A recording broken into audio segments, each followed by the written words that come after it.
Hemos invitado en el día de hoy importantes médicos y personalidades que nos honran con su presencia para constituir un panel que tiene que ver de la lucha contra el cáncer. Vamos a dar los buenos días y la bienvenida al doctor Alejandro Ureña, Rafael Alejandro Ureña, exactamente, quien es gastroenterólogo de San Francisco de Macorís. Buenos días y bienvenido, hermano. Buenos días.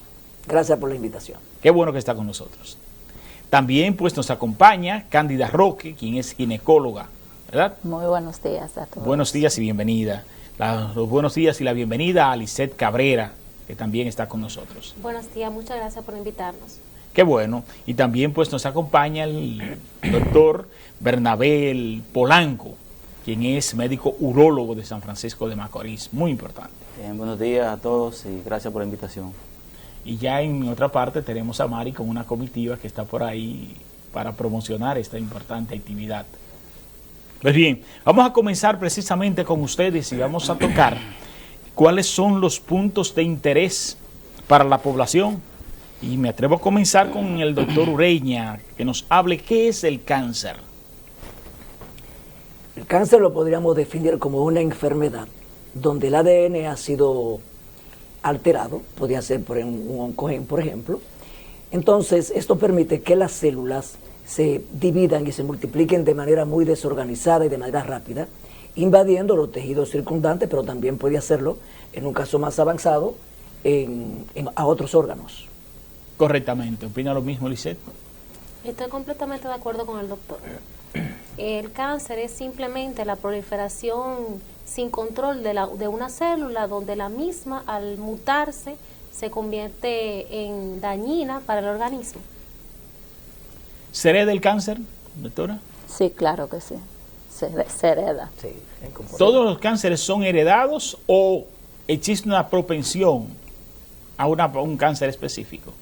Hay cáncer al que se puede heredar, pero hay otros donde hay factores externos predisponentes a que presente cáncer. Ok. ¿Cuáles son los cánceres más frecuentes en su área, doctor Ureña? En el área de gastro, el más frecuente es el cáncer colorectal. Específicamente el de recto es más frecuente. En un segundo plano podría estar el de esófago, luego el de gastro, el gástrico. Pero el adenoma colorectal es el más frecuente. Ok, ¿cómo se manifiesta ese cáncer? Usted sabe que el cáncer en sus inicios no tiene síntomas. Es uno de los peores problemas Ese es que un presenta. problema. Por eso es importante del screening a tiempo, de la investigación. Entonces, dentro de los síntomas puede haber un dolor abdominal, distensión abdominal, producción de muchos gases de manera recurrente. Otras veces puede haber cambio en el patrón evacuatorio, una vez estreñimiento, otra vez diarrea. Pues también un paciente que tenga un hábito normal de evacuación, pero sucede que de pronto se está estreñiendo, entonces eso debe llamarle la atención. La sangre oculta, tanto en las heces, evidente, roja, o a través de la investigación de la sangre oculta en materia fecal, es fundamental en la investigación del cáncer. El cáncer colorectal, ¿a qué edades se produce? El cáncer actualmente uno diría que no tiene edad, porque ya está incluso cambiando los parámetros. Pero a partir de los 50 años debe empezarse la investigación colonoscópica de todos los pacientes. A partir de 50 años debe empezar el screening para detección de cáncer de colon. Okay. ¿Y el cáncer gástrico? ¿Cuáles son los síntomas y signos que puede presentar? Síntomas de alerta, sobre todo. Cáncer digestivo se parecen mucho todos, pero dolor epigástrico, hiperacidez frecuente, puede haber náuseas, sensación de indigestión, básicamente. Pero que es algo frecuente, que recurre. ¿Tiene que ver la alimentación? Digamos que sí. ¿En la propensión de ese cáncer? Claro que sí. Usted sabe que una alimentación saludable siempre va a redundar en evitar muchas cosas, por eso Confucio decía que el alimento sea tu salud. De manera que el uso, por ejemplo, de alcohol, que es un irritante gástrico, pacientes que lo usan de manera, la gente que toma a diario, puede condicionar un cáncer gástrico. Bueno, las comidas picantes también son irritantes para el estómago. Muy ácidas también, gente que come muy salados, también la sal, o sea, la hipercondimentación tiende a irritar la mucosa gástrica, y si lo hace de manera persistente, con un hábito de alimentación así, podría desencadenar en un cáncer. Pero definitivamente el cáncer gástrico tiene mucho también de un componente heredofamiliar. ¿Hay factores predisponentes a nivel genético que intervienen en ese cáncer? Se estima que un 5% de los cánceres tienen un componente genético. Y el cáncer gástrico puede estar incluido ahí también, por supuesto. ¿Hay otros cánceres a nivel de lo que es el páncreas y otros órganos? Sí, por supuesto. Son de su competencia, páncreas, ¿verdad? el cáncer de esófago. El cáncer de esófago, el cáncer de páncreas tiene el inconveniente de que, bueno, como todo no da síntomas, pero de todas maneras, cuando ya se expresa es que ya está muy avanzado, muy invadido todo. Por eso las expectativas de vida son muy bajas en los pacientes con cáncer de páncreas. ¿Y a nivel hepático? ¿Se registra el cáncer? Sí, por supuesto también, y la causa fundamental es el uso del alcohol. Pero también el hígado es frecuentemente metastatizado por el cáncer de colon. El cáncer de colon hace metástasis con frecuencia al hígado. ¿Esas metástasis del cáncer se hacen a los órganos adyacentes que estén anatómicamente o estructuralmente conectados, o se hacen a distancia? Inicialmente sí. Incluso son un estadio 1 cuando está localizado. Ya cuando se va a otros órganos, estaríamos hablando de un estadio 4, pero fundamentalmente se va al hígado, se va a los pulmones y también al peritorio. Ok. ¿Cómo podemos prevenir el cáncer? El cáncer lo podremos prevenir tomando hábitos de vida saludable, una alimentación adecuada de frutas, vegetales frescos, hacer ejercicio, evitar el alcohol, el humo.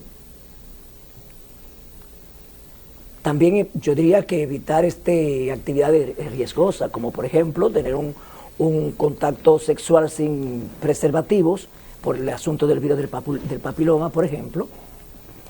Y ahora están de moda los tatuajes, de manera que el hecho de compartir agujas también podría condicionar cáncer, sobre todo por la contaminación de la hepatitis B, donde este virus lleva directamente a un cáncer de hígado, no necesariamente pasa por el proceso de cirrosis.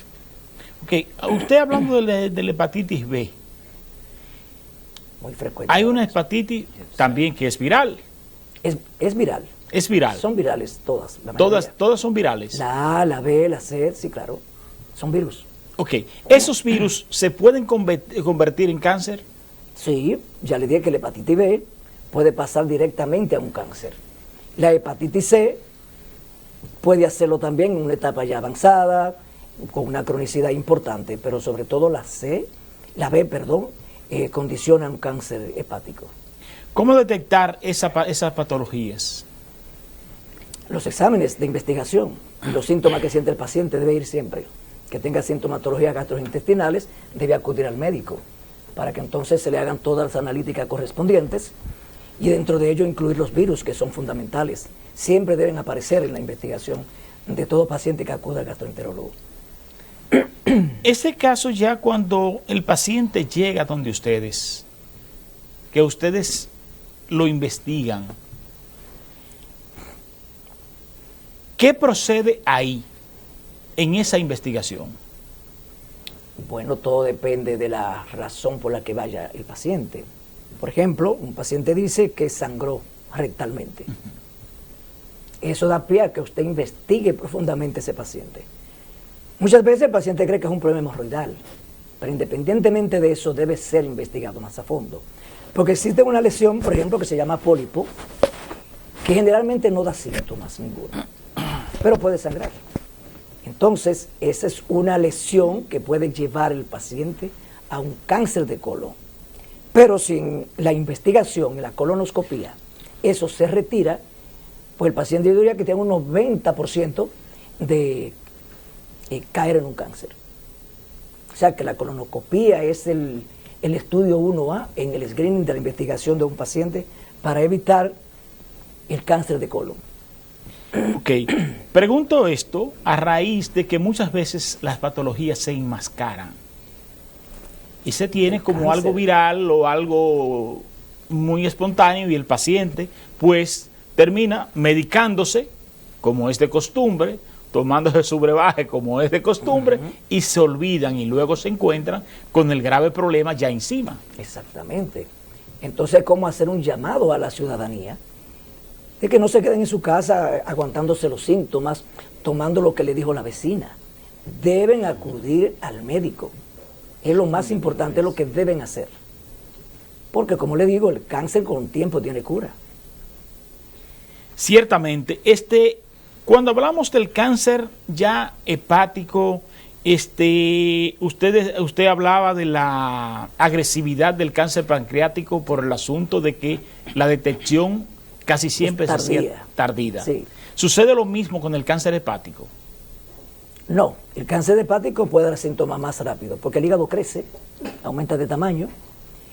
El paciente puede llegar con una coloración amarilla de la piel, eso le llama la atención. Entonces ahí empieza toda la investigación para detectarlo. Después que se detectan estos cánceres, ¿qué procede de acuerdo a la estadía? Bueno, por lo menos los cánceres gastrointestinales, inicialmente el manejo es quirúrgico, tanto el de colon como el de estómago. Ya, por ejemplo, el de páncreas casi nunca es quirúrgico, ya generalmente el tratamiento es paliativo, oncológico, y el gástrico sí puede ser operado también. En el de hígado también el tratamiento es oncológico, después que está el diagnóstico histopatológico con la toma de biopsia del hígado. Ok, hay un rol multidisciplinario en el cáncer. Sí, por supuesto, aquí precisamente estamos las disciplinas que están encargadas de eso, porque yo como gastroenterólogo veo el paciente. Entonces yo detecto un cáncer de colon, digamos un adenocarcinoma, ya diagnosticado histopatológicamente, entonces yo lo paso al servicio de cirugía. Pero entonces luego el servicio de cirugía lo va a pasar a la oncóloga y así sucesivamente. Ok, es decir que ese cáncer no solo se trata con un médico, No. sino que es tratado a nivel multidisciplinario. Exactamente. Ok. La recomendación final que usted hace a la población. Mi recomendación a la población es que acuda al médico primero. Es lo fundamental. Luego, como ya habíamos hablado, adquirir hábitos de alimentación saludable, evitar las grasas saturadas, evitar el tabaco, controlar el uso del alcohol, mantener un peso adecuado, muy importante, la obesidad es una causa de cáncer en muchos pacientes, ejercitarse, otro hábito muy saludable, pero vuelvo y les repito, lo fundamental es acudir al médico, hacerse sus chequeos periódicos a partir de los 50 años, muy importante. Correcto. ¿Puede una persona acudir al médico y evaluarse en cuáles lugares que usted esté? Bueno, el Instituto Oncológico es una institución básica para eso. Allá el paciente es investigado de manera integral. O sea que eso es importante, ese tipo de investigación en los pacientes. Hablo esto precisamente por la integralidad que hay en el instituto. Claro. Porque muchas veces a otros niveles llega un paciente y pues el médico lo trata específicamente él. Pero ya en esta institución pues se encarga a nivel multidisciplinario de revisar el paciente completo. Sí. Bien, vamos a pasar ahora con las doctoras Cándida Roque y Lisette Cabrera. Háblennos del cáncer en la mujer. Bueno, básicamente el ginecólogo se centra en los cánceres ginecológicos propios de la mujer. Lo digo porque el cáncer de mama ya en cierto punto no pertenece tanto no se limita a la ginecología, ya pasaría tanto lo que es la ginecología oncológica como la cirugía oncológica, porque cabe destacar que el cáncer de mama no es propio de la mujer, puede presentarse pacientes masculinos que puedan presentar cáncer de mama. Entonces, en el caso de nosotros, los ginecólogos, nos basamos básicamente en la detección del cáncer ginecológico, que esto incluye lo que es el cáncer cérvico-uterino, que en países subdesarrollados como el nuestro es de lo más frecuente, el cáncer de endometrio, cáncer de vulva, de vagina y de trompas de falopio. Es muy raro, pero sí puede presentarse. Lisette. Bueno, la doctora hizo alusión a lo que es el cáncer cervical, entonces yo le voy a hacer alusión a lo que es el cáncer de mama. Estamos en octubre, que es el mes del cáncer de la mama. El cáncer de mama es la causa de muerte por cáncer en la mujer más frecuente, tanto en nuestro país como en el resto del mundo. En los últimos años hemos observado un aumento preocupante en la incidencia. Antes nosotros, digo antes, por ejemplo, hace 10 años o 5 años atrás, la edad de aparición era generalmente después de los 55 años, sin embargo hemos observado que la edad está disminuyendo, todos los días tenemos pacientes más jóvenes con cáncer de mama, más agresivos. El impacto sociocultural que tiene es muy importante, porque cuando la mujer enferma, pues entonces todo el entorno alrededor de ella se ve afectado. El número de casos que vemos todos los días pues es realmente preocupante. Esa parte sociológica que tiene que ver con el cáncer, la gente todavía sigue ocultando el cáncer. O sea, Sí, no sé si tiene que ver con un asunto de quizás de bloqueo del paciente, muchas veces con no aceptar la enfermedad, pero sí suele pasar de que pacientes prefieren mantener su diagnóstico de manera reservada, en algunas ocasiones, no en todas, pero sí muchas veces es básicamente porque el paciente hace un bloqueo de su enfermedad, no quiere aceptar que tiene un diagnóstico de cáncer. Entonces, como dijo la doctora, eso va a incluir a todo su alrededor, toda su familia va a estar involucrada. Entonces, hay un bloqueo realmente. Cuando eso sucede, ¿cómo lo manejan ustedes? La parte psicológica tiene mucho que ver. Los pacientes, lo que usted hablaba del rol multidisciplinario, el paciente diagnosticado con cáncer debe ser no solo tratado por su médico tratante, ese paciente siempre tiene que referirse a donde el especialista lo considere, especialmente la parte psicológica, porque hay un factor psicológico que afecta a estos pacientes y sobre todo a su familia, porque aunque no todo cáncer es una sentencia de muerte, pero hablarle a un paciente de cáncer es realmente preocupante.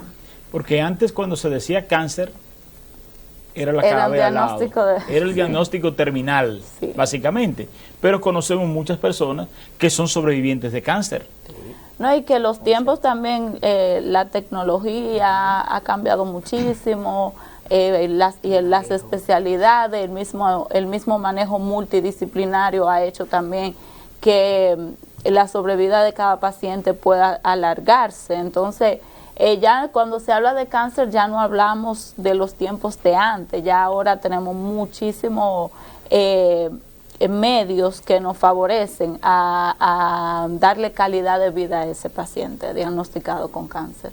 El cáncer cérvico-uterino, ¿cuáles órganos afecta? El cérvico-uterino es el cáncer que va a afectar el cuello de la matriz, como para que la población me entienda. El cérvix, ese en nuestro país es uno de los más frecuentes por el nivel sociocultural y económico, vamos a decir, que maneja nuestra población. Es un cáncer que de un punto de vista puede ser prevenible, a diferencia de otro tipo de cáncer, porque la manera de hacerlo es con una simple citología vaginal, donde toda la población en República Dominicana tiene acceso y de manera gratuita, en muchísimos casos. Eso es lo que se llama como Papa Nicolau. Sí, exactamente, el Papa Nicolau. Ok. se encuentra en diferentes etapas ese cáncer, ¿verdad? Exactamente, pero va a depender, este cáncer muchas veces no tiene sintomatología, por eso debe de la paciente hacerse su Papa Nicolau de manera rutinaria. Luego de que inicia una vida sexual activa, se recomienda que aproximadamente 2 años a 3 años ya comience su chequeo ginecológico con la toma de Papa Nicolau para la prevención, porque igual que todos los cánceres, cuando se hace una detección temprana a tiempo, facilita el manejo. Ok. ¿Este cáncer tiene que ver con la edad del paciente? Tiene que ver con la edad. Es un cáncer que no se relaciona de manera hereditaria, más tiene que ver, su factor predisponente número 1 es el virus del papiloma humano. Entonces la promiscuidad tiene mucho que ver, es decir, para que la población me entienda, aquellas personas que tienen múltiples parejas sexuales sin protección es un factor predisponente para el cáncer de cuello uterino.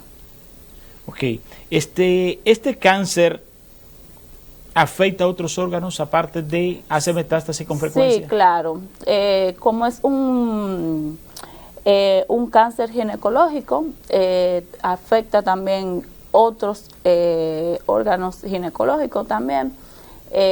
También puede tener metástasis a colon, puede tener metástasis a útero, puede relacionarse con ovario, entonces sí puede afectar otros órganos. Cuando afecta a otros órganos que tiene que ver con un área específica, especializada en la salud, ¿interrelacionan ustedes con esos profesionales? Sí, claro. Inmediatamente nosotros como ginecólogos, como dijo el doctor, nosotros captamos la paciente, hacemos el diagnóstico, pero inmediatamente se hace un diagnóstico de cáncer. Ese paciente va referido a ginecología oncológica, ya ginecología oncológica determina cuál sería el tratamiento per se que le favorece al paciente, muchas veces ya sea cirugía, se refiere a cirugía oncológica o a oncología clínica. Es un manejo multidisciplinario. Todo paciente de cáncer tiene que tener un manejo multidisciplinario. Cuando se habla de cérvico uterino, afecta a otros órganos, decía usted. ¿Cuáles órganos puede afectar más frecuentemente? Útero. El útero. Sí, porque cabe destacar que hay que diferenciar lo que es el cáncer de cervix y el cáncer de útero, cáncer de endometrio, que es otro tipo de cáncer. ¿Cómo identificarlo? Realmente los síntomas de cáncer de cervix prácticamente son imperceptibles. Muchas veces la paciente no tiene sintomatología. Puede en ocasiones presentar sangrado postcoital, es decir, después de relaciones sexuales, pero en el cáncer de endometrio sí hay signos que nos dan como alarma de que la paciente pueda presentar un cáncer de endometrio. Por ejemplo, en el caso de que nosotros tenemos una paciente con una sonografía transvaginal y nos habla de que el endometrio esté engrosado, entonces y que le sea una paciente, por ejemplo, ya posmenopáusica, una paciente que ya haya tenido el cese de su menstruación y presente también un sangrado, que ya no, eso no es normal, entonces ya uno tiene que tomar ya medidas con respecto a eso para ver si descartar la posibilidad de que sea un cáncer de endometrio. En este caso lo que se llevaría es una biopsia de endometrio y dependiendo del resultado de la biopsia, entonces se toma la conducta. ¿Eso afecta el útero? Sí, claro. ¿Puede salir embarazada una mujer con un cáncer?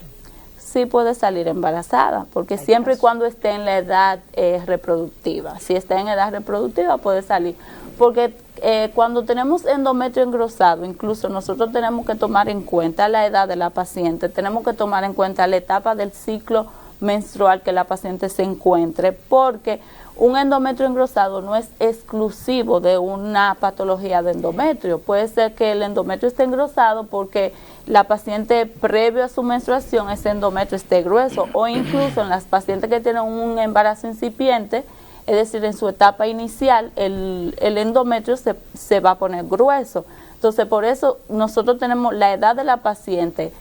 Si la paciente está en edad reproductiva, es clave para uno poder hacer un diagnóstico. Ok.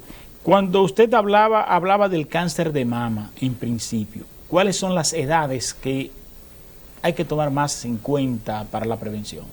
Principalmente ya la paciente después de los 40, 45 años de edad. Ya debe, como dijo el doctor, ya tenemos pacientes que no tienen una edad exclusiva. Otros parámetros. Exactamente, ya y quizás tiene que ver mucho con los factores externos predisponentes que puedan llevar a que la paciente presente un cáncer, pero básicamente después de los 40 ¿Cuáles son años. esos factores predisponentes? La dieta tiene un factor predisponente para la presencia de una patología. Por ejemplo, en el caso de endometrio, las pacientes obesas que tienen un sobrepeso, paciente posmenopáusica, obesa, es otro factor predisponente.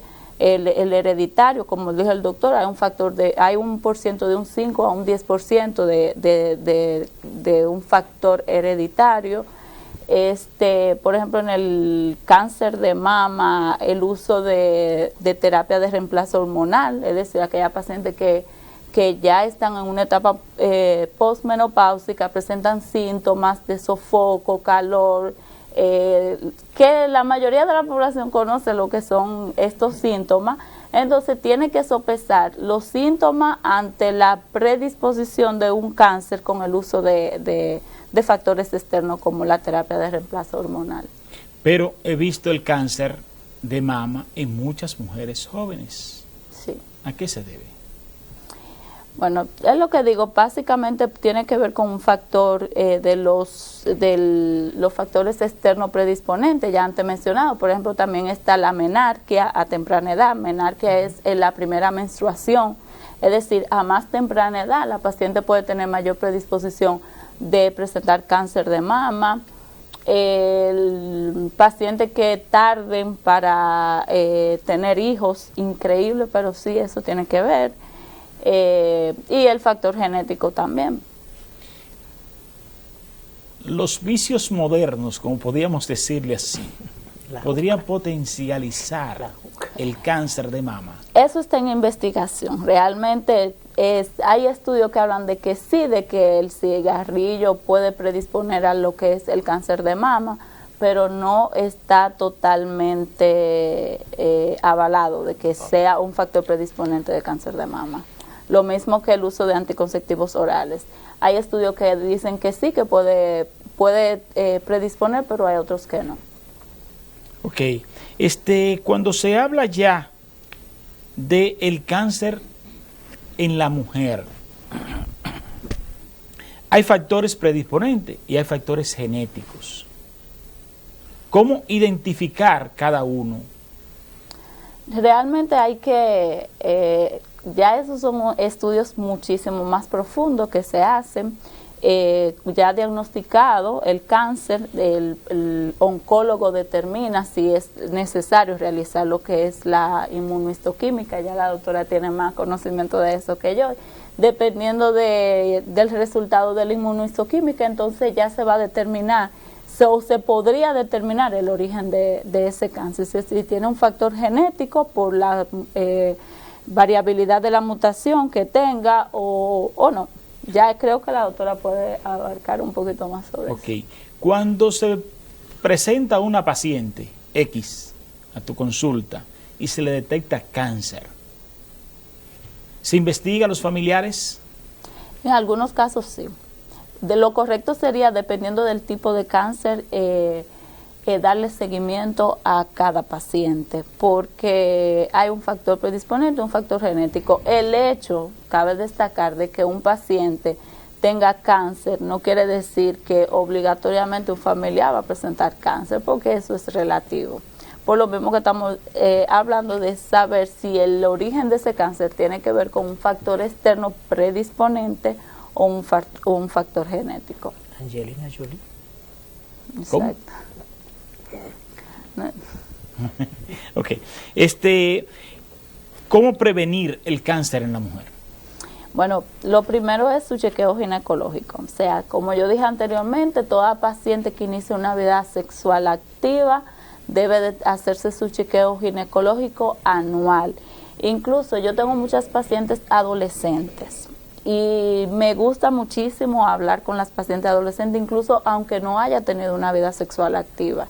La madre me la puede llevar porque quizás siente algún bulto en la mama o dolor o por sangrados menstruales irregulares que son muy frecuentes en pacientes adolescentes.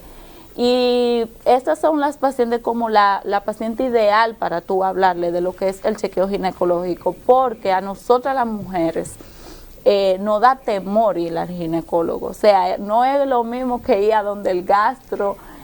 Da temor. Entonces tenemos que orientar a la paciente sobre la importancia de acudir a su chequeo ginecológico, sobre la realización de su citología cervicovaginal, como es el Papa Nicolau, porque nosotros los ginecólogos somos como la puerta de entrada de la paciente para luego hacer un diagnóstico y referir a los demás especialistas, porque la mujer a donde puede ser lo que sea que se sienta, pero a donde va es donde el ginecólogo. O sea, hay pacientes que pueden tener un dolor en otra parte del cuerpo y espera el año para su chequeo ginecológico con su ginecóloga para referirle su inquietud y su molestia. Entonces, para nosotros el ginecólogo es una parte fundamental para la prevención de cáncer en la mujer. Ok. ¿Cuáles son las recomendaciones finales que usted hace a la mujer? Mis recomendaciones son básicamente acudir a su chequeo ginecológico anual, pero si se siente alguna molestia o algo que le llame a la atención, no necesariamente tiene que esperar el año para acudir a su ginecólogo. La dieta es importantísimo, el mantener un peso adecuado, el ejercicio físico. En el caso de la prevención del cáncer de cuello uterino, evitar la promiscuidad, es decir, las relaciones con múltiples parejas sexuales o el uso de preservativo para evitar la transmisión del virus del papiloma humano.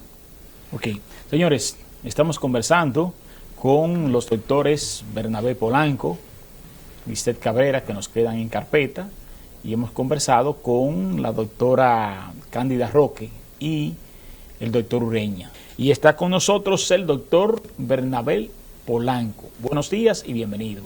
Buenos días, Wilson. Buenos días a la población que nos escucha y a los compañeros panelistas. Hablemos de cáncer en el hombre.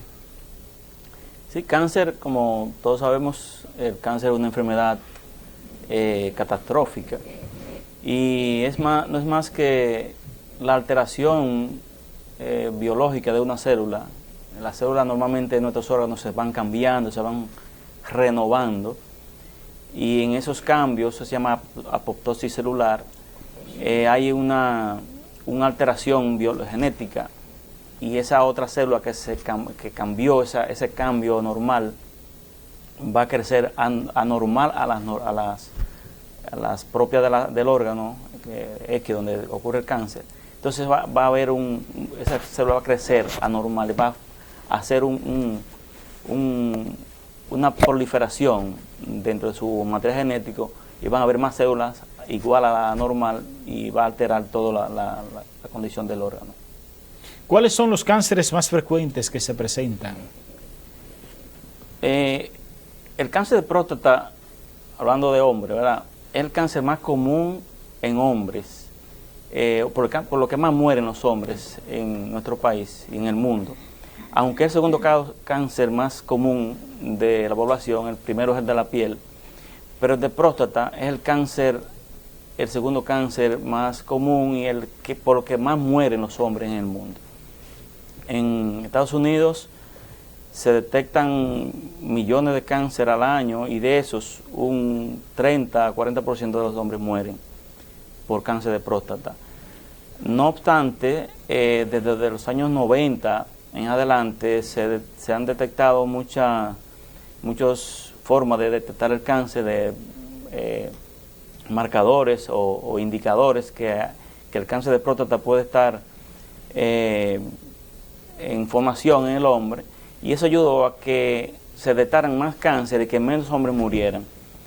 Pero en los últimos años, si bien es cierto que eso ha hecho que se detecten más cáncer y que se puedan tratar más hombres, pero no ha evitado que mueran hombres por cáncer de próstata. O sea, siguen muriendo hombres por cáncer de próstata. Y ese otro cáncer más común en hombres es el de vejiga, cáncer de riñón, cáncer de pene. El cáncer de testículo también es un cáncer frecuente, no tan frecuente como los anteriores que mencioné. Y son cáncer que si se evalúa el hombre a tiempo, podemos detectarlo y puede ser tratado, incluso curado de esos cánceres. Cuando hablamos del cáncer de próstata, ¿por qué es tan agresivo?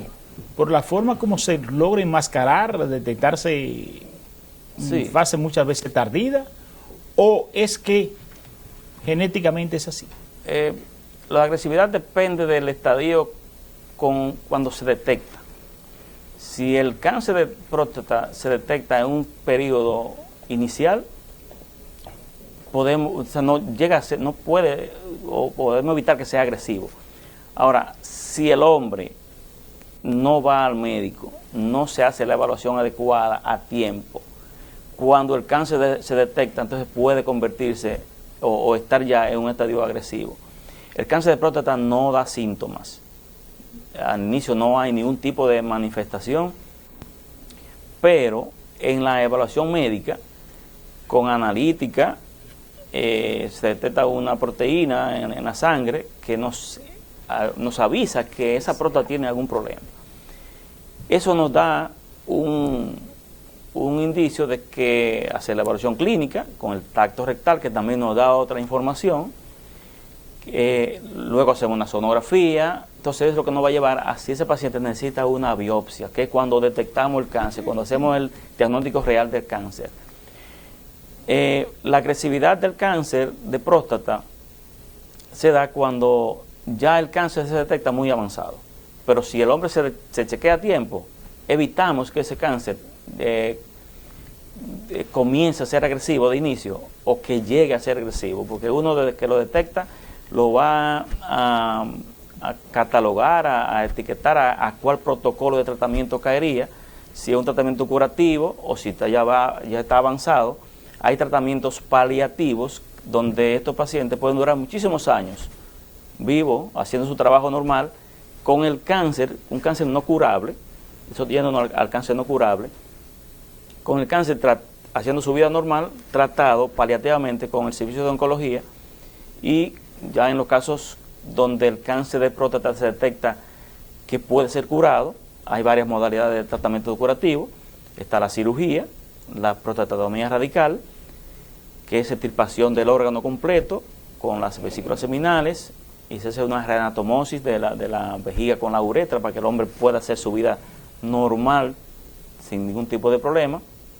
Y también hay otras modalidades de tratamientos donde no es operable, sino con la radioterapia, que se puede radiar y hacer una radiación interna en la próstata, aplicándole unas semillas radiactivas dentro de la próstata, o una radioterapia externa donde se radia el órgano y las células malas que están en la próstata, es el cáncer, ¿verdad?, pueda atenuarse, pueda alisarse, pueda destruirse el cáncer dentro de la próstata, el órgano estando ahí, y el hombre puede curarse. Hay casos que califican para ese tipo de tratamiento. Ok, ¿afecta la salud sexual del hombre? El cáncer per se no. O sea, el hombre con cáncer de próstata no tiene por qué tener alteraciones de la sexualidad. Ahora, los tratamientos pueden, no necesariamente todo tratamiento va a alterar la calidad sexual del hombre. Los tratamientos, ya sea la cirugía, puede el hombre conservar su sexualidad normal, aún siendo operado. Una cirugía de próstata no tiene por qué alterar la calidad sexual. Siempre y cuando en la cirugía se puedan conservar los paquetes vasculonerviosos de la próstata, que están paralelos a la próstata, que vayan al pene. Si se conserva eso, el hombre va a tener sus erecciones adecuadas, normales. La radioterapia puede también, si se radia la próstata y la radiación no altera a ese paquete vasculo nervioso, que con lo que necesita el pene, que tenga esas estructuras adecuadas para cuando vaya a tener relaciones sexuales, tenga mejor erección, naturales. Si la radioterapia altera esa, o sea, puede influir en que con el tiempo se va fibrosando, se va poniendo un poquito duro las estructuras donde van esos nervios. Entonces, por ende, poco a poco, la radioterapia puede influir en alteración de la sexualidad. Y los pacientes con cáncer ya avanzado, donde se le da tratamientos hormonales o quimioterapéuticos, pueden influir también en la sexualidad a medida que pasa el tiempo, mediante esté usando el tratamiento. Pero directamente un cáncer, porque tenga cáncer, no tiene por qué tener alteraciones sexuales. La parte donde hay que extirpar la próstata, usted nos la ha hablado, donde no hay que extirparla por completo.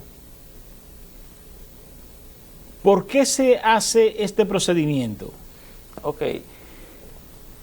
Es una pregunta importante porque mucha gente que tiene alteraciones, patologías prostáticas que no son cáncer, la hiperplasia prostática benigna, que es otra enfermedad prostática, es más común que el cáncer incluso, y es por lo que los hombres se operan más. Y en este caso no se estirpa la próstata completa, se estirpa parte de lo que ha crecido más de la próstata, que puede influir en alteraciones clínicas como molestias para orinar. En estos casos se estirpa una parte de la próstata, el adenoma, o sea, lo que ha crecido de más, lo que puede influir en condiciones clínicas del paciente. Entonces se estirpa una parte y en ese caso la próstata, la base de la próstata le queda al hombre. En estos casos la calidad sexual no se altera para nada, no tiene por qué alterarse. Aunque puede influir un poco en la calidad eyaculatoria, o sea, la cantidad de semen puede reducirse, pero la calidad sexual no. En esos casos, o sea, cuando hay cáncer, no se estirpa una parte de la próstata, a menos que el cáncer, o sea, el paciente sea con un cáncer ya un poquito agresivo, que tenga síntomas obstructivos, que dificulte orinar. En estos casos se le hace la cirugía de reducir la próstata endoscópicamente, para que el paciente pueda mejor vivir de la forma de orinar, para que orine más cómodo. Pero no para curar el cáncer, pero para darle calidad de vida al paciente y que el tratamiento paliativo lo lleve a durar muchísimos años y orinando adecuadamente con cáncer, pero tratado vía los oncólogos clínicos o con radioterapia, y se le reduce la próstata. En estos casos sí puede hacerse sacarle parte de la próstata, como tú preguntas, cuando hay con cáncer, pero no porque esa cirugía que le saca parte de la próstata, le extirpa parte de la próstata, lo va a curar. Porque hago esta pregunta además, porque si ya hay una parte afectada y se elimina, esa parte sana, ¿no tiene también el mismo riesgo de contraer cáncer? En próstata, el cáncer es diferente. La próstata puede tener cáncer en un ángulo, novena parte de la próstata, en una esquinita de la próstata. En este caso no se quita esa esquinita de la próstata. Cuando se va a operar, ¿verdad? Se va a hacer la prostatectomía radical. Se estirpa la próstata completa, porque no hay forma de quitar ese pedacito de la próstata de una forma quirúrgica, pero sí, en esos casos, que tienen poquita cantidad de la próstata afectada, se puede radiar la próstata, se puede aplicar semillas radiactivas a ese poquito de la próstata o radioterapia externa y no tener que operar la próstata.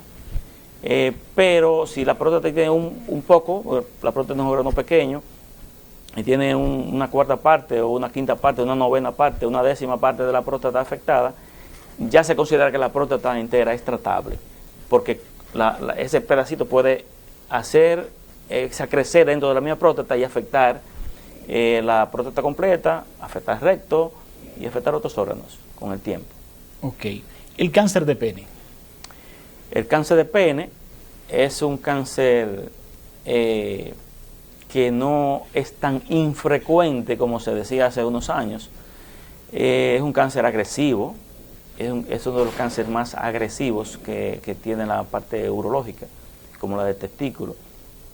Y influyen factores, la parte de higiene genital, los pacientes no circuncidados, el virus de papiloma humano, que aprovechando que ahorita hablaron del virus de papiloma humano en el cáncer cérvico-uterino, no solamente la mujer está involucrada en este tipo de cáncer, sino que el hombre, como la doctora hablaba, de que la promiscuidad, esa promiscuidad es porque el hombre lleva esa célula, ese virus a la mujer en ese acto sexual, y ese virus se fija en el cervix y provoca el cáncer. Entonces, cuidando al hombre o cuidando a la pareja, evitamos que la proliferación de este cáncer de cuello, el cáncer cérvico-uterino y también el cáncer de pene. El cáncer de pene está involucrado el virus papiloma humano porque producen verrugas a nivel del pene.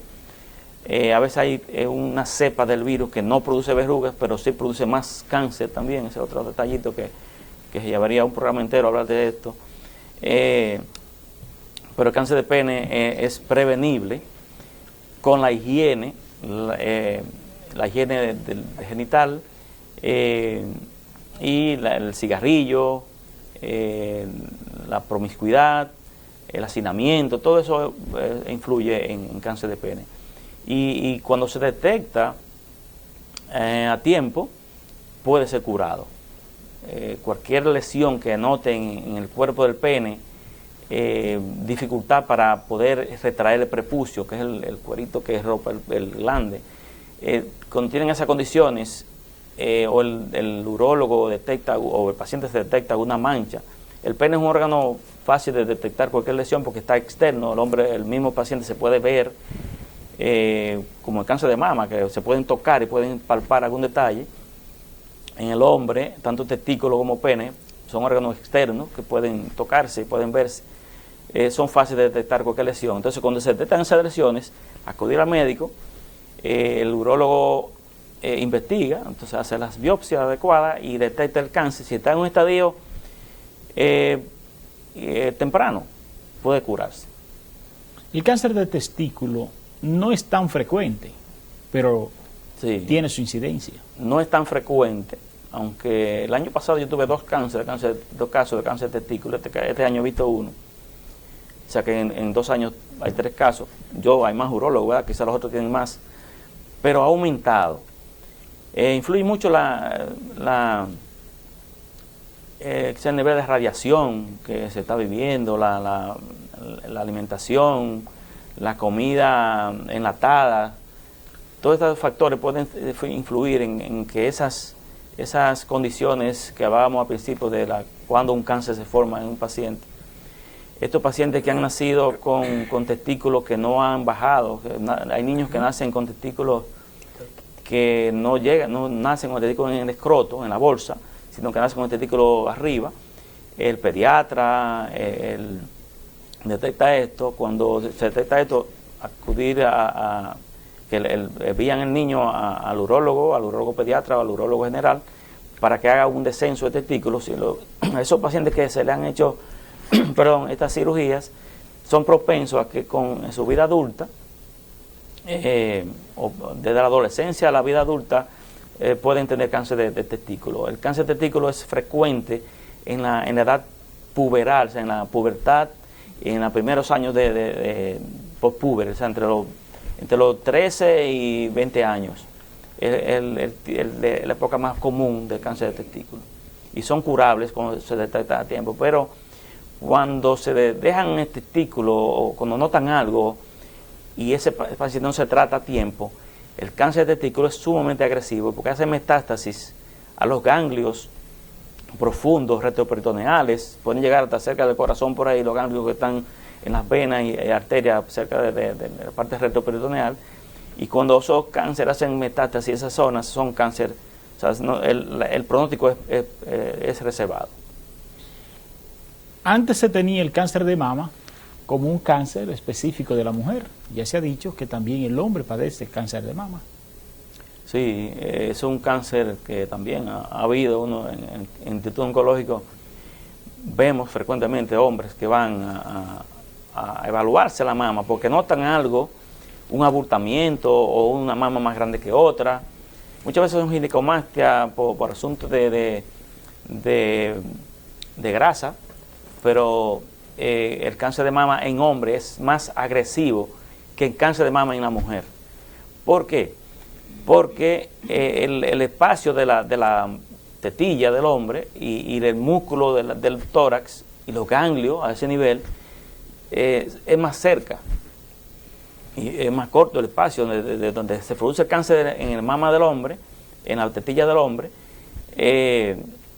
a los ganglios torácicos. Entonces la metástasis es más rápida en el hombre que en la mujer.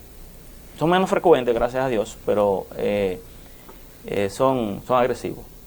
¿Y cuáles son los tratamientos en estos casos? Cuando se detecta, inmediatamente cirugía, mastectomía con cirugía oncológica y quimioterapia con oncología clínica. Es un paciente que se va a derivar inmediatamente a sus departamentos correspondientes para que sean tratados adecuadamente. Ok, la urología es mucho lo que ha avanzado, pero usted hablaba todavía del tracto rectal, que es el cuco del hombre. Sí. El tracto rectal todavía es importante. Porque se ha avanzado y se ha avanzado y termina en lo mismo. Sí, por eso todavía, digo esa palabra todavía porque se ha avanzado mucho en el cáncer de próstata. Y el tracto rectal nos da una información tan importante, porque la única forma de saber que una próstata tiene algo duro, algo blando, si es móvil o es fija, es tocándola.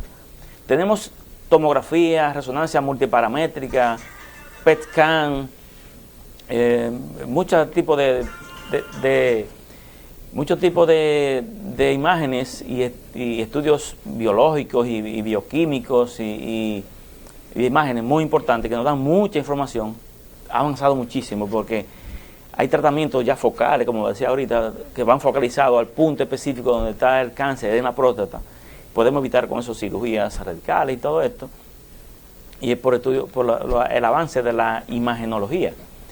Pero el tracto rectal nos da una información en esa evaluación clínica del paciente, que nunca debe dejar, nunca sobra una evaluación clínica, una evaluación física del paciente, porque ahí investigamos la historia del paciente, historia familiar, historia personal, hábitos de alimentación, hábitos de tóxicos, y sobre todo la parte clínica, que eso nunca debe dejar de hacerse, porque nos da una información importantísima.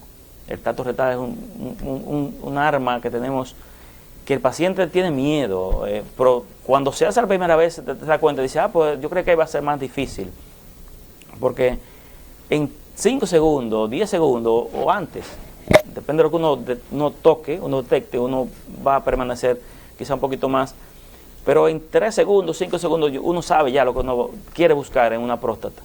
Y a veces dicen, yo quiero que me haga un estudio, la sonografía, por ejemplo. La sonografía también nos da mucha información, muchísima información importante al urólogo, pero es un poquito más duradera y quizá un poquito más molestosa que el tracto rectal. Y algunos prefieren eso porque creen que con la sonografía va a ser menos molestoso que el tacto y es algo rápido. ¿Por qué duele? No debe doler. Eso es lo que siempre dicen, no debe doler, pero duele. Ese es el detalle. El tracto rectal no debe doler. Duele si la próstata tiene una condición que duela, que entonces ahí es otro detalle, que cuando hacemos el tacto, investigamos, como decía, la movilidad, la consistencia y la sensibilidad, si duele. Si duele porque hay una condición infecciosa en la próstata, como la prostatitis, o alguna condición en el recto, que también es otro detalle, que si el recto tiene alguna condición como hemorroides, o una fisura, o una lesión en el trayecto del ano hacia la próstata, que es algo rápido, algo cerca, ahí puede doler. Entonces uno detecta, por eso el examen físico, la inspección del área, si hay una condición de esa, uno no llega a hacer el tacto, porque le puede doler y no podemos hacerlo porque hay que esperar que lo referimos al gastroenterólogo, que le maneje esa condición del ano, del recto. Luego cuando se mejore esa parte, entonces podemos hablar de la próstata. Hablaba usted de prostatitis. Sí. La prostatitis es una condición infecciosa, que es un factor incluso que puede conllevar a que si el paciente tiene condición genética o otros factores, hace que prostatitis constantes en el hombre puede que llevar que le aparezca cáncer de próstata en el futuro, más pronto. La prostatitis es una infección, una condición infecciosa en la próstata que puede ser por bacterias, hay virus también que puede influir en prostatitis. Es una condición inflamatoria e infecciosa que se maneja con antibióticos y antiinflamatorios y debe curar rápido. Correctamente. ¿Cuál es la recomendación final que usted hace a los La recomendación que siempre hacemos, ¿verdad?, que todo hombre debe ser evaluado, conocer su historia familiar, y si tiene historia familiar con antecedentes de cáncer de próstata, estos pacientes son grado 1 de ser propensos a tener cáncer de próstata en el futuro. Y el chequeo a tiempo, a la consulta médica, urológica, o a su médico familiar, a medicina integral, que lo va a derivar de acuerdo a la que detecta algún detalle bioquímico en sus exámenes, puede evitar que ese cáncer de próstata se detecte a tiempo. Entonces el chequeo a tiempo al hombre puede ayudar a que sea curable estos pacientes. Bien, gracias. Hablamos con la doctora Lisette Cabrera. Sí, claro. Cáncer. Bueno, pues el cáncer ya mis colegas han definido, ¿verdad? Pero una forma de que la población pueda tener una definición es simplemente una célula que tiene una mutación genética en su código genético y se prolifera, crece sin control y daña todo lo que está a su alrededor. Entonces, usted hacía la pregunta cuando empezamos la disertación de si el cáncer se hereda sí o no. Por ejemplo, en el cáncer de mama, que en el área de la mujer es el cáncer más frecuente, tanto a nivel nacional como a nivel mundial, hay un componente hereditario. Se dice que de todos los pacientes con cáncer de mama, hay de un 10 a un 15% de pacientes que tienen un historial familiar de cáncer de mama. Pero ¿qué pasa? Que el resto de esos pacientes, el cáncer aparece aún sin haber una historia de cáncer familiar. Entonces no podríamos decir si hay un componente genético, pero la mayoría de las veces no ocurre así. O sea, el cáncer ocurre a través del transcurso de la vida. Y específicamente el cáncer de mama es un cáncer muy complejo que viene dado con lo que tiene muchos factores de riesgo, muchos factores predisponentes, algunos que la paciente puede modificar, otros que no puede modificar. Entonces estábamos hablando acerca de lo que son los factores que la paciente no puede modificar, que lo podríamos mencionar. Por ejemplo, simplemente con el hecho de nacer mujer ya usted tiene una predisposición a hacer un cáncer de mama. Si bien decíamos que el hombre puede padecer cáncer de mama, la relación entre hombre y mujer es abismal. Por cada 100 pacientes con cáncer de mama, paciente mujer, tenemos un paciente hombre con cáncer de mama. Ese es el primer factor que no podemos modificar, simplemente ser mujer. Por eso el chequeo de la mama y la mamografía y la sonografía debe hacerse en toda paciente, independientemente de si tiene una historia de cáncer sí o no familiar. El segundo factor que predispone es envejecer. Según la vida va transcurriendo, van ocurriendo mutaciones genéticas, y si usted tiene una predisposición también genética o está expuesto a factores del ambiente, entonces tiene más probabilidad de usted desarrollar lo que es la enfermedad. Imagínese cómo nosotros podemos evitar el envejecimiento, eso es el transcurso natural de la vida. Entre los propios factores que predisponen, como le digo yo a la paciente siempre, porque pasa mucho que cuando el paciente va a la consulta y se le hace el diagnóstico, el paciente pasa primero por un periodo de negación y segundo por un periodo de culpabilidad. Y el paciente dice, pero ¿qué yo hice? ¿Qué dejé de hacer para que me esté pasando esto? Pero nosotros, claro está, tenemos que informarlo y quitarle esa culpa de arriba y decirle, mira, esto te iba a pasar independientemente de lo que tú fueras a hacer. Tú no hiciste nada para que esto te ocurriera. Sí hay cosas que uno puede modificar para disminuir el riesgo, pero el riesgo simplemente está, porque como quiera que sea, usted va a ir transcurriendo su vida y va a hacer las mutaciones. Entre lo que es los factores hereditarios, sí se dice, por ejemplo, que si una mujer tiene un familiar directo que tiene cáncer de mama, cuando digo un familiar directo me refiero a una hermana, a su madre o a una hija que padece de cáncer de mama, dice la literatura que tiene de un 7 a un 10% mayor probabilidad de hacer lo que es un cáncer de mama. Por lo tanto, cuando las pacientes van a la consulta y se le está realizando la historia clínica, yo siempre le pregunto, ¿quién en tu casa tiene cáncer de mama? ¿En tu familia hay cáncer? Ya de esa forma el paciente uno va recolectando la información para saber el riesgo que tiene de la enfermedad. Entre los otros factores de riesgo que el paciente no es modificable para el paciente, es cuando el paciente en su vida tiene largo periodo de tiempo bajo la influencia de las hormonas. Y lo definimos de la siguiente manera. La menstruación me llegó muy temprano en la vida. Cuando digo temprano es antes de los 11 años de edad. Y llega la menopausia tarde, después de específicamente los 60 años de edad. La paciente pasa un periodo largo de su vida de edad fértil, entonces mientras mayor sea esa ventana de periodo, mayor probabilidad de tener la paciente de hacer lo que es un cáncer de mama. También podemos hablar de lo que es las pacientes que no tienen hijos, o si tienen hijos, que el primer hijo lo tenga después de los 30 años. Estar embarazada es un factor que protege contra el cáncer de mama. Por la misma aplicación de lo que dije, cuando la paciente está embarazada hay una protección hormonal. Y también una de las cosas que siempre le digo a la paciente es que la lactancia protege contra el cáncer de mama. Se ha investigado que las pacientes que lactan a sus hijos durante un año o mayor tiempo tienen mayor protección contra lo que es la enfermedad. ¿Por qué en los últimos tiempos se ha detectado tanto cáncer? ¿Antes se callaba por ignorancia y se está diciendo ahora, o es que están apareciendo más cáncer? Bueno, hay dos factores por qué tenemos más diagnóstico. Primero, porque los métodos de diagnóstico para hacer diagnóstico temprano ahora son de más fácil acceso a la población.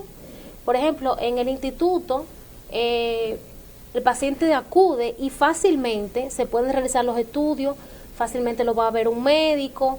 Antes, como la población no tenía tanto acceso a la información, no tenía tanto acceso a los medios diagnósticos, pues generalmente o se diagnosticaba tarde, o ese paciente pues moría a veces en su casa y nunca sabían específicamente de qué murió. Entonces, a nosotros diagnosticarlo, hay un aumento en lo que son el número de casos. Y segundo, hay una causa en la que nosotros no podríamos decir específicamente qué ocurre en la población. Podríamos achacárselo a la alimentación, a los estilos de vida sedentarios que son tan modernos el día de hoy, a los alimentos procesados. Siempre hablamos con la paciente de que mientras más alimentos procesados se consumen, más probabilidad de hacer mutaciones genéticas y por ende de cáncer, pero en sí que digamos están aumentando los casos por esto. En sí no tenemos la razón per se. Se hacen conjeturas lógicas, pero realmente no tenemos esa respuesta. Esta respuesta no se da precisamente quizás advirtiendo algún descuido o algún desinterés de parte de las grandes potencias, porque ya esto no es un asunto de dominicanos, ni de nosotros específicamente, ni de una población X. Estamos hablando de organismos mundiales, porque ustedes son signatarios a acuerdos y a convenios con sociedades, con la sociedad de la Organización Mundial de la Salud, ¿verdad? Entonces, estos casos veo que son manejados por intuición, es decir, puede ser, pero no ha habido una investigación. Bueno, mira qué sucede, por ejemplo, hablando del punto de vista epidemiológico, se toman los datos, ¿verdad? Se deberían hacer los estudios. Está en la base para hacer los estudios, pero el tiempo dirá cuando los gobiernos y la población hagan la disertación, pero el aumento en sí, per se, esa información nosotros no la tenemos. O sea, no podríamos hablar acerca de eso con un dato, una base, porque, por ejemplo, nosotros podemos hablar de nuestra experiencia en el área clínica, nosotros podemos hablar de lo que dicen los libros, de lo que dicen las revistas médicas, pero no podríamos, por ejemplo, suponer cosas porque no tenemos los datos para traérselo y se nos confía como profesionales que lleguemos aquí a hablar de los datos que nosotros tenemos. Por ejemplo, de la parte de lo que es el diagnóstico, hemos tenido un gran avance. Sí hay un aumento en los casos, pero también hay un aumento en lo que es el diagnóstico certero y el tratamiento oportuno. ¿Por qué? Porque que nosotros tenemos mamografía, la mamografía es, en el cáncer de mama, nosotros le decimos el gold standard, o sea, el estándar de oro que nosotros tenemos. ¿Por qué?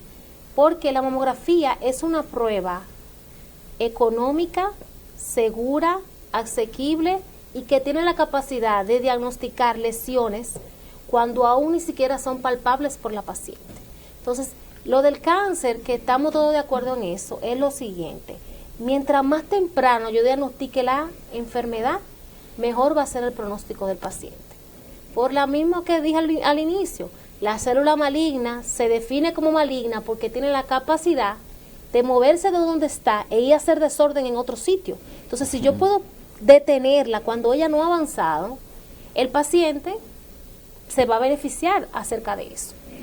Es decir, que la detección temprana es la clave en este tipo de manejo. Nuestra finalidad, por eso nosotros venimos aquí el día de hoy, por eso nosotros vivimos constantemente hablando con los pacientes, por eso vamos a los chequeos y hablamos con las pacientes, por eso nosotros le enseñamos a la paciente cómo chequearse la mama. Yo siempre le digo a la paciente, cuando acude a la primera consulta ginecológica, le enseño cómo palparse su seno y le digo siempre: tienes que aprender a palparte tu mama. ¿Por qué? Porque si tú aprendes a conocer tu cuerpo, el día que aparezca una pelotica, el día que aparezca un bulto, el día que empieza a aparecer que la piel de tu mama no esté del color adecuado, como ya tú tienes la costumbre de revisarte, el día que ocurra, tú te vas a dar cuenta de una vez. Y tú vas a decir: espérate, esa pelotica yo no la tenía el mes pasado. Entonces, si el paciente acude a tiempo, nosotros podemos darle un tratamiento certero. Nosotros no queremos que el paciente llegue en un estadio tardío donde nosotros tengamos poca cosa que ofrecerle. Esto es un mundo bastante injusto en ese sentido, porque el cáncer es una enfermedad de la más vieja, ¿verdad? Más sin embargo, los avances que se han hecho para diagnosticar, para tratar, todavía no da el traste con la real causa del problema. Y, pues por ende, tenemos que vivir con un enemigo silente, aprender a convivir con un enemigo silente. Aquí se invierten millones y millones en guerras, apadrinadas por el Estado o por los estados, por las grandes potencias. Más las investigaciones científicas de medicamentos, de tecnología, de detección, son apadrinadas por el sector privado, porque ningún Estado quiere aportar, ¿verdad?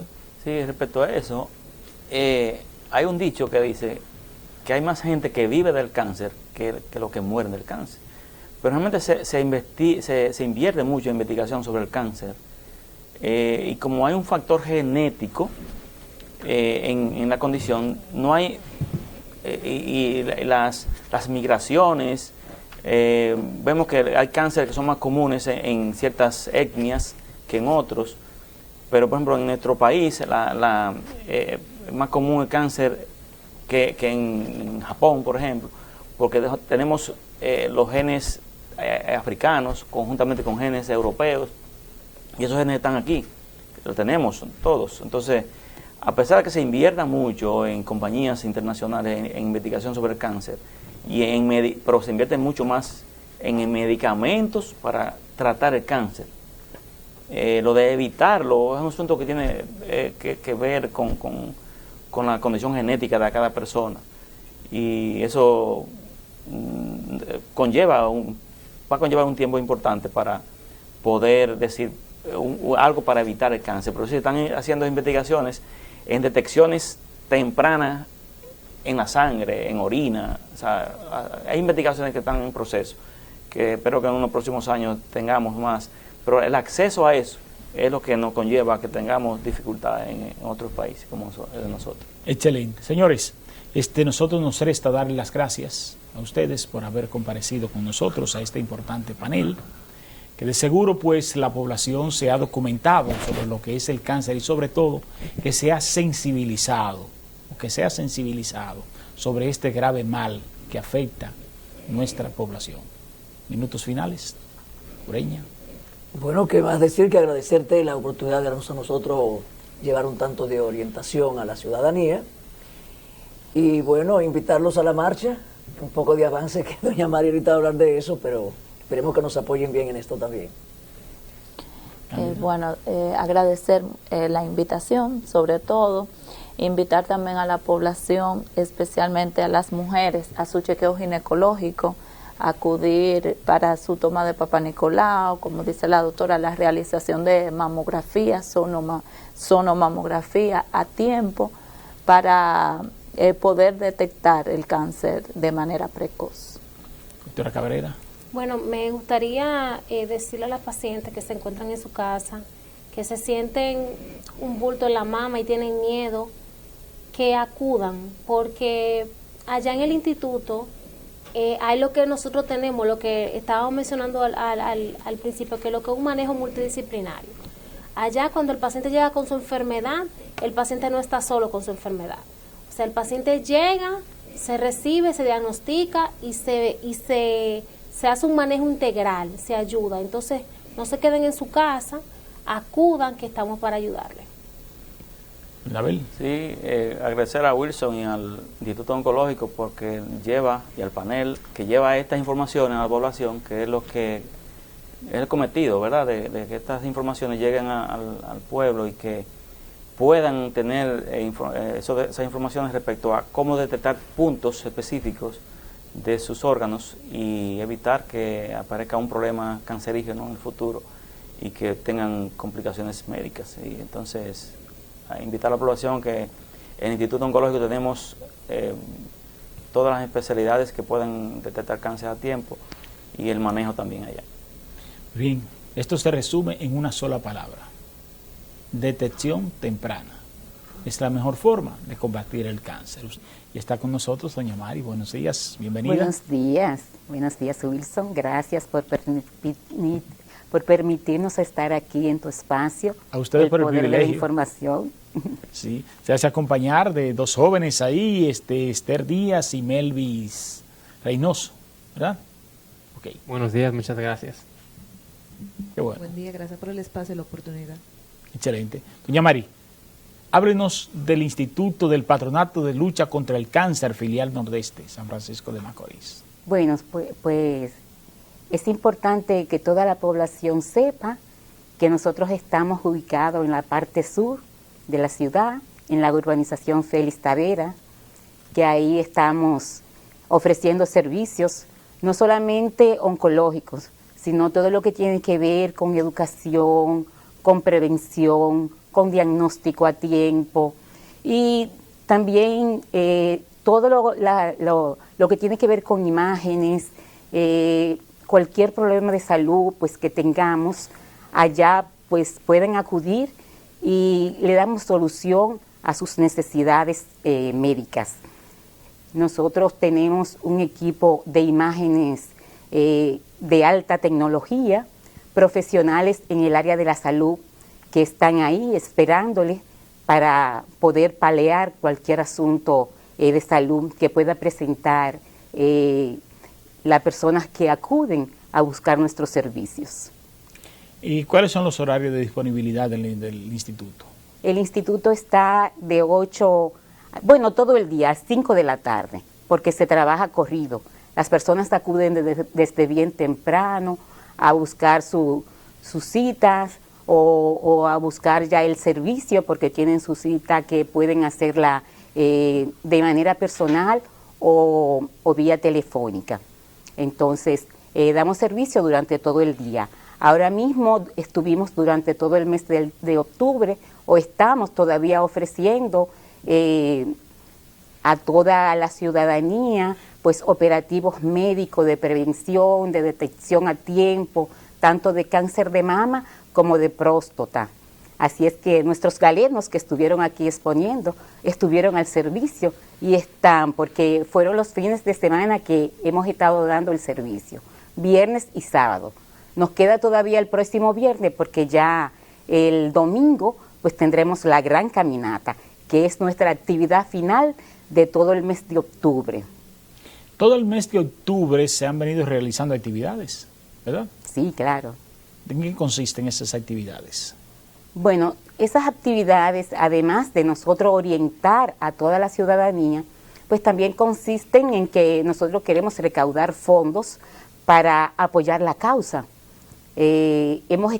Iniciamos con una rueda de prensa en la que usted la condujo magistralmente, luego pasamos el día primero a una Eucaristía, donde ponemos en manos del Señor, pues todo este mes, toda nuestra institución, nuestros colaboradores y más aún, la causa por la que luchamos contra el cáncer, a la que tantas personas asisten y esta enfermedad que toca nuestras familias, nuestros amigos, nuestros vecinos, y que nosotros no estamos exentos de que un día pues pueda llegarnos una alerta de esta enfermedad. Lo importante es que podamos acudir al Instituto Oncológico y prevenir a tiempo, porque la prevención a tiempo salva vidas.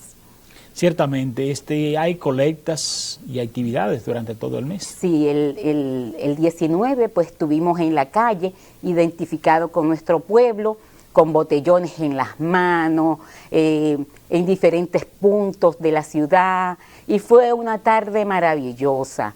El pueblo se hizo sentir y nos apoyó en la medida que pudo y estuvimos ahí. Solamente pues nos resta la gran caminata final. Ciertamente, ese dinero que se recauda va al servicio del hospital oncológico, del Instituto Oncológico. Sí. Es decir, el patronato es la mano amiga del Instituto Oncológico. Sí, así mismo, Wilson.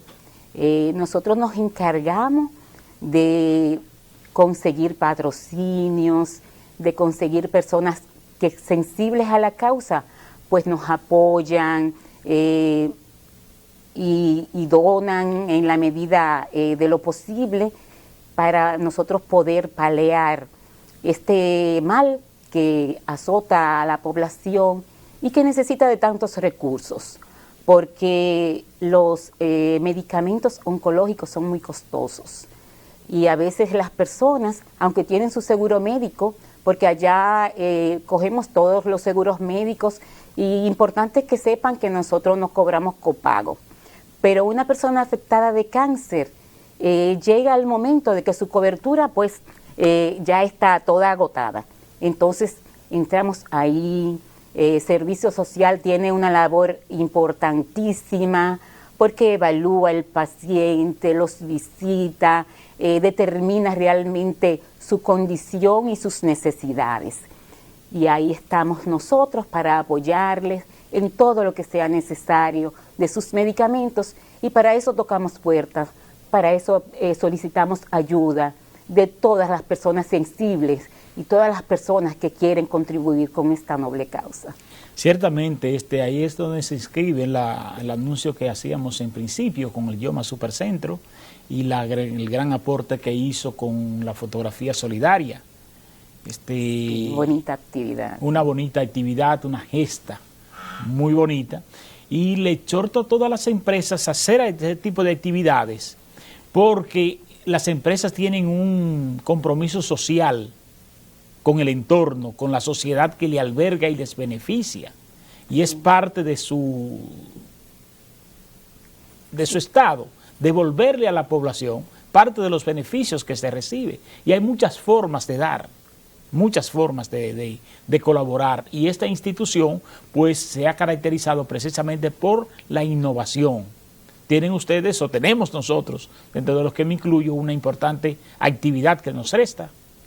Sí, la gran caminata, que es el próximo domingo 30, donde los esperamos a todos. Allá estaremos, nosotros partiremos a las 9 de la mañana del Parque Duarte y estaremos caminando hacia el Club San Diego, donde habrá un gran pasadía familiar. Hay muchas sorpresas que no podemos todavía desvestir. Habrá una gran orquesta, siempre hay actividades para toda la familia, comida, bebida, recreación en sentido general. Y lo más importante es que nos identificamos mano a mano con nuestra población, surcamos las calles de San Francisco de Macorís en un solo clamor, en una sola causa, apoyar esta actividad para combatir este gran flagelo del cáncer. Y las personas se entusiasman, ya están preparándose. Nosotros necesitamos que tú, que estás en tu casa, que nos está escuchando, que nos está observando, pues pueda adquirir con tiempo la gorra que estos modelos están exhibiendo, que además son colaboradores de nuestra institución. Miren qué bien la lucen, sus gorras, sus t-shirts, que pueden adquirir en diferentes puntos de San Francisco de Macorís.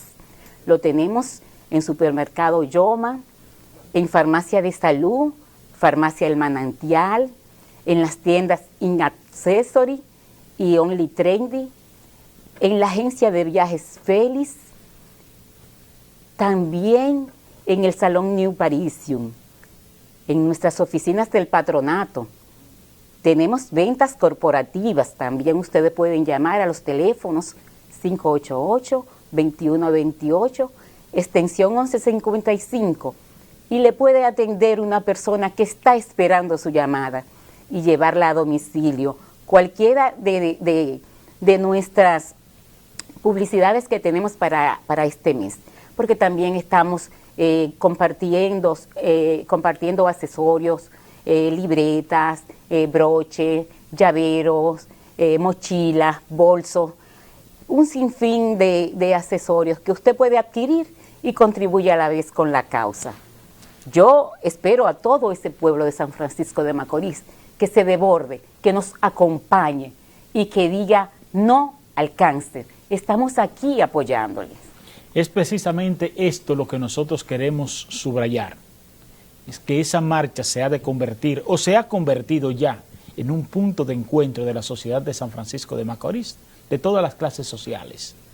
Y un nivel de convivencia que ahí se respira, que yo creo que nadie se lo puede perder. Así mismo. Gracias del alma por haber estado con nosotros, al instituto, y la colaboración que nos han prestado con estos importantes profesionales que nos han honrado con su presencia y con sus conocimientos en el día de hoy. Gracias a ti, Wilson, porque siempre nos ha abierto las puertas y ha difundido todo lo que tiene que ver con nuestra institución, además de apoyarnos personalmente. Es nuestro compromiso. Señores, buenos días.